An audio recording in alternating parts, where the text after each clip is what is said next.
Hello friends, आज हम लोग डिस्कस करेंगे दिल्ली यूनिवर्सिटी के एडमिशन प्रोसेस के बारे में।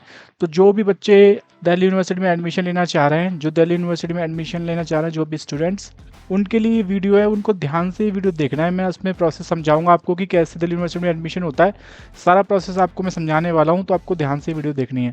देखो, सबसे पहली चीज़, अगर आपको दिल्ली यूनिवर्सिटी में एडमिशन लेना है तो उसके लिए आपको क्या करना पड़ता है। उसके लिए आपको एंट्रेंस देना पड़ता है, जिसका नाम है CUT। सब जानते हैं, मोस्टली लोग जानते हैं ये चीज़, तो ठीक है। लेकिन उसके आगे का क्या प्रोसेस होता है। आपने CUT दे दिया, CUT के बाद आपको क्या करना है। तो CUT के बाद आपको एक पोर्टल के थ्रू एडमिशन्स होते हैं। उस पोर्टल का नाम है CSAS, ठीक है, CSAS। उसकी फुल फॉर्म देखो, ये दे रखी है, कॉमन सीट एलोकेशन सिस्टम। ठीक है, ये एक पोर्टल होता है जिसके थ्रू आपका एडमिशन होता है दिल्ली यूनिवर्सिटी के अंदर। दूसरी चीज़ ये हो गई। अब इस पोर्टल पर हमें क्या करना होता है, किस चीज़ के लिए बनाया गया पोर्टल, उस बारे में मैं आपको समझाता हूँ। तो देखो, ये पोर्टल जो बनाया गया है, इसके ना 2-3 पार्ट्स होते हैं। पहला पार्ट क्या होता है, पहला पार्ट ये होता है कि आपको इसके अंदर जाके ना रजिस्ट्रेशन करना होता है। ठीक है, सबसे पहला क्या है, रजिस्ट्रेशन करना होता है। इसका एप्लीकेशन फॉर्म होता है, वो आपको फिल करना होता है। CSAS का क्या होता है, एप्लीकेशन फॉर्म होता है, जो आपको फिल करना होता है। CSAS का एप्लीकेशन फॉर्म आपको फिल करना पड़ता है। पहली चीज़ तो ये हो गई। तो उसमें क्या फिल करना पड़ता है, इसमें ना 4-5 सेक्शंस होते हैं, वो आपको फिल करने होते हैं।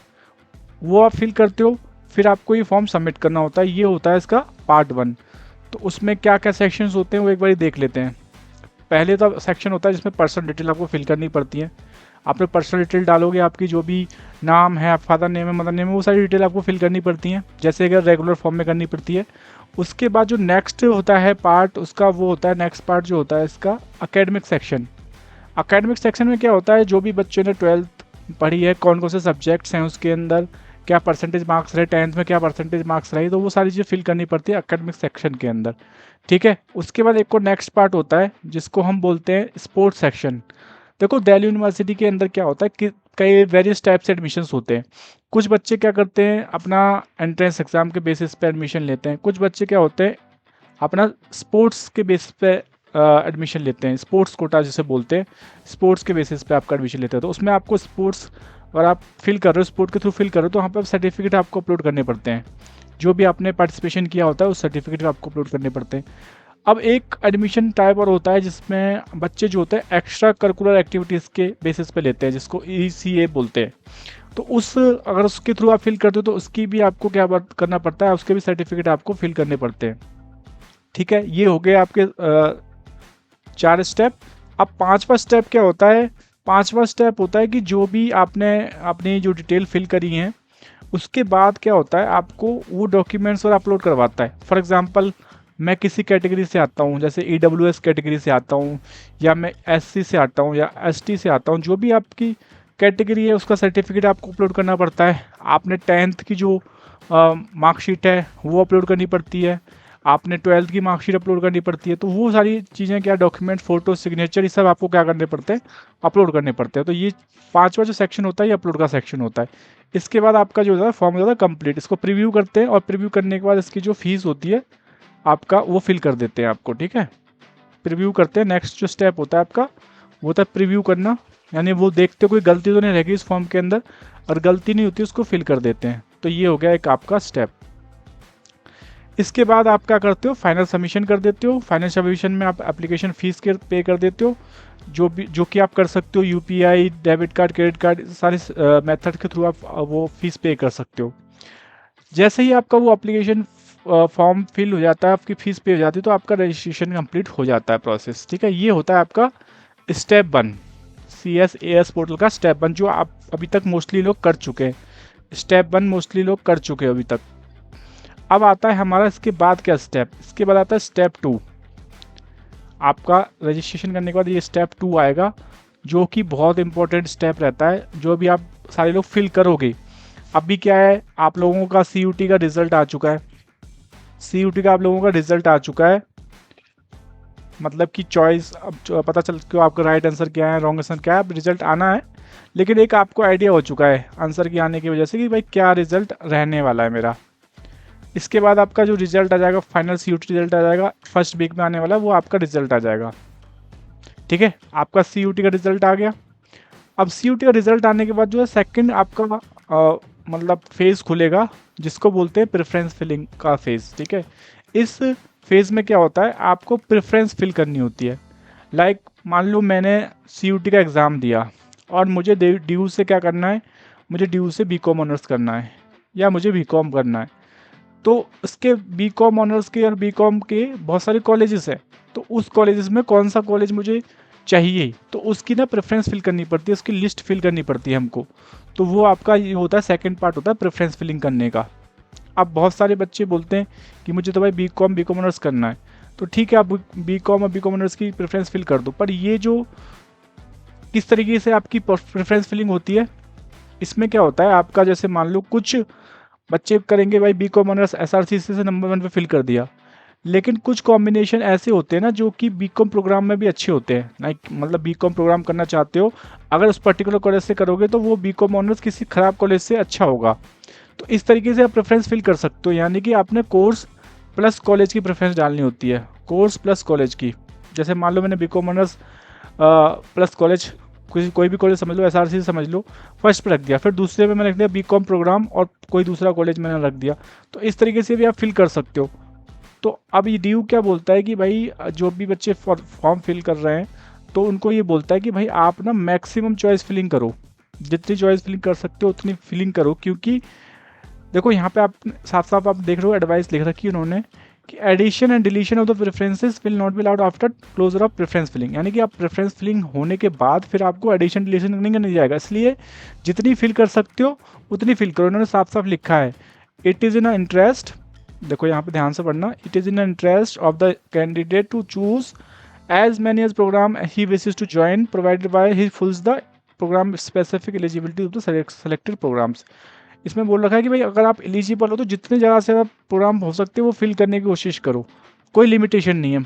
आप सारे जितने भी प्रोग्राम्स दिए अगर आप एलिजिबल हो तो सारे फिल कर सकते हो, ठीक है। तो जितने भी प्रोग्राम्स में एलिजिबल हो आप सारे फिल करो। अगर आपको एडमिशन चाहिए तो मैं भी ये रिकमेंड करूँगा, अगर आपको DU में एडमिशन चाहिए, आपको DU का कोई ना कोई कॉलेज चाहिए, कोई ना कोई प्रोग्राम चाहिए, तो आप जितनी ज़्यादा प्रेफरेंस फिलिंग कर सकते हो उतनी प्रेफरेंसेस फिलिंग करो, ठीक है। ये हो गया आपका सेकंड स्टेप जिसमें आपको ये करना पड़ता है। अब आपका इसके बाद आता है थर्ड, जब आप प्रेफरेंस फिल करोगे कंफर्म भी करना पड़ेगा, वो सारी चीज़ें तो है ही, ठीक है। प्रेफरेंस फिल करना होता है, कंफर्म करना होता है उसको।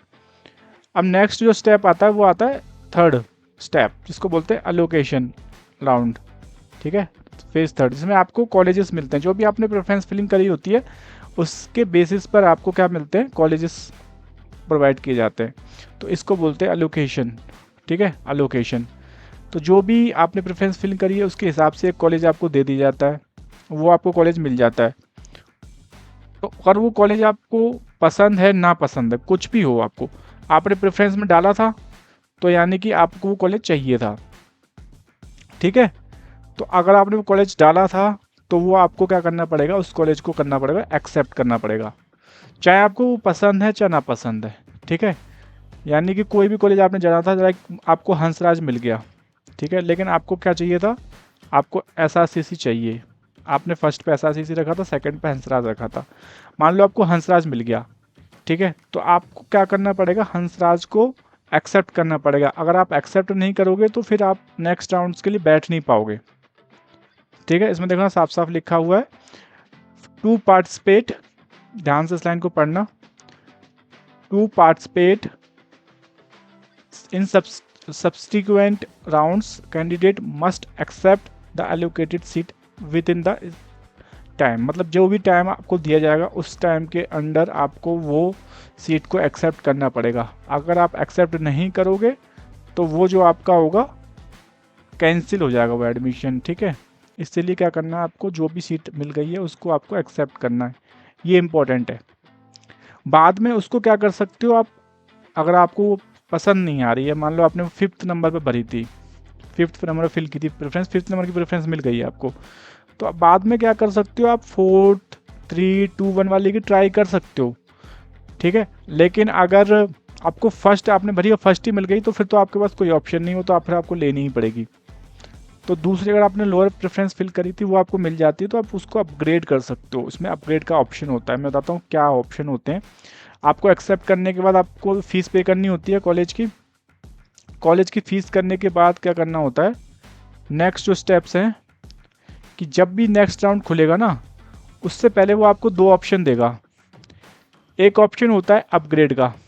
अपग्रेड का मतलब आप जानते हो कि उससे बेटर, अगर मतलब उससे बेटर प्रेफरेंस अगर मुझे मिल जाए तो उसको बोलते हैं अपग्रेड। यानी कि आपको 5th नंबर की प्रेफरेंस मिली थी, तो आपको 4, 3, 2, 1 में से कोई चाहिए तो आप अपग्रेड कर सकते हो। 5th तो आपको मिल ही गई है, अगर इनमें से कोई अगर वैकेंसी होगी, वैकेंट सीट होगी तो आपको इनमें से कोई मिल जाएगी। ठीक है, फर्स्ट ऑप्शन तो ये होता है अपग्रेड। अगर मान लो मुझे वो सीट जो मिली है, मुझे वही सीट पसंद है, मुझे उसी कॉलेज में एडमिशन लेना है, तो मैं सेकंड वाली चॉइस का भी एक्सरसाइज कर सकता हूँ, जिसको बोलते हैं फ्रिज। ठीक है, जिसको बोलते हैं फ्रिज। तो सेकंड वाली शीट पे क्या कर सकते हैं, फ्रीज कर सकते हैं। अब दूसरी बात यह कि अगर आपने फ्रीज कर दी तो वही आपको फिर कॉलेज मिल जाएगा, आप नेक्स्ट राउंड से फिर बाहर हो जाओगे, मतलब नेक्स्ट राउंड में आप पार्टिसिपेट नहीं करोगे। ठीक है, आपको कंसीडर नहीं किया जाएगा। ये देखो साफ साफ लिखा हुआ है, candidate must freeze their admission only if they are satisfied the allocated seat and do not want to consider for the subsequent allocations. ये इंपॉर्टेंट है। ठीक है, तो ये है आपका नेक्स्ट स्टेप। तो अगर आपने अपग्रेड किया है तो फिर आपको नेक्स्ट राउंड में जाओगे, नेक्स्ट राउंड में फिर से आपको अलोकेशन होगी, अगर सीट खाली होगी तो, नहीं होगी तो वही वापस आपको मिल जाएगी। फिर से आपको क्या करना पड़ेगा, एक्सेप्ट करना पड़ेगा, जो भी आपको सीट मिलती है उस सीट को एक्सेप्ट करना पड़ेगा। नया कॉलेज मिलता है तो दोबारा से फीस आपको पे करनी पड़ेगी। ठीक है, वही रहता है तो कोई दिक्कत नहीं है। अगर कोई दूसरा कॉलेज मिल जाता है तो आपको दोबारा से सीट एक्सेप्ट करके फ़ीस पे करनी पड़ेगी। फ़ीस पे करोगे, उसके बाद अगर आप फिर से चाहते हो कि भाई उससे अगर सेटिस्फाइड नहीं हो तो फिर से अपग्रेड कर सकते हो, और चाहते हो कि भाई नहीं इसी खुश हूँ मैं ऐसे, तो फ्रीज कर सकते हो। ठीक है, उसके बाद क्या होता है, अगर कोई बच्चा विड्रॉल करना चाहता है कि भाई मुझे नहीं चाहिए जो कॉलेज मुझे मिल रहे हैं या मुझे मिल गए हैं, मुझे नहीं चाहिए, मुझे पार्टिसिपेट ही नहीं करना, मुझे जाना ही नहीं ड्यू में, तो वो विड्रॉल भी कर सकता है। तो उसको विड्रॉल फीस 1000 रुपीज़ देनी है और विड्रॉल कर सकता है। अगर एक बार विड्रॉल कर लेता है तो फिर वो सब्सिक्वेंट जो राउंड्स हैं उनमें पार्टिसिपेट नहीं कर सकता। और विड्रॉल का ऑप्शन जो है स्पॉट राउंड से पहले पहले मिलेगा आपको, उसके बाद जब स्पॉट राउंड अनाउंस होते हैं उसके बाद आपका नहीं आएगा। स्पॉट राउंड से पहले पहले आप कर सकते हो। ठीक है, ये लिखा है ना, withdrawal option will be suspended on the announcement of spot round. ठीक है, तो पहले पहले आप कर लेना। तो ये एक तरीके का मैंने आपको CSAS का एक ब्रीफ बता दिया। CSAS का क्या बता दिया मैंने आपको, ब्रीफ बता दिया। पहला क्या होता है, पहला आपको फॉर्म फिल करना होता है CSAS का। ठीक है, दूसरा आपको प्रेफरेंसेस डालनी होती हैं, और तीसरा आपको अलोकेशन जो मिली होती है, उसको एक्सेप्ट एंड अपग्रेड करना होता है।